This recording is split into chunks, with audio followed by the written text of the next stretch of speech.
আসসালামু আলাইকুম সবাইকে। তো বাসায় থাকা অল্প কিছু উপকরণ আপনারা বানিয়ে নিতে পারেন। ফুলদানি, কলমদানি অথবা আপনাদের যেকোনো পছন্দের দানি যা বানিয়ে নিতে পারেন। তো এর জন্য আমি আমার বাসায় থাকা তেলের বোতলের অর্ধেকটা কেটে নিয়েছি। তারপরে কিছু বইয়ের পৃষ্ঠা রেখেছিলাম, তো সেগুলি ফোল্ড করে নিয়েছি। তো এই ফোল্ডগুলো অনেকগুলো করে নিব। তারপরে সেই কাটা অংশটা নিয়ে আমরা সেটাতে কিছুটা গ্লু স্টিক করে দিব এবং গ্লুগুলো স্টিক করে একটুটা সময় অপেক্ষা করব যাতে গ্লুটা একটু টাইট হয়।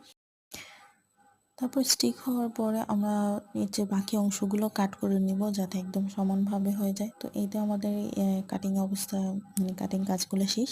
তো এখন আমরা উপরে যে উঁচা বা চোখা অংশগুলো আছে সেগুলো কেটে দিব। তারপরে কেটে এটাকে রং করে দিব। আপনাদের যে কোনো কালার, আপনার পছন্দের কালার আপনি পেইন্ট করতে পারেন। অনেক কিছু দিয়ে ডেকোরেশন করতে পারেন। আমার কাছে যা ছিল আমি তা দিয়ে চেষ্টা করেছি।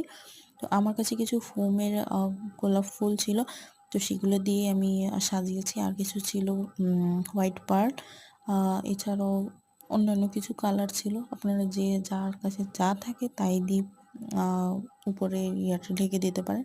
তারপর ফুলের জন্য দিয়ে দিব পাতা। আর যাদের ভিডিওটা ভালো লাগে অবশ্যই পেজটা সাবস্ক্রাইব করে দিবেন, সরি আমাদের অ্যাকাউন্টটাতে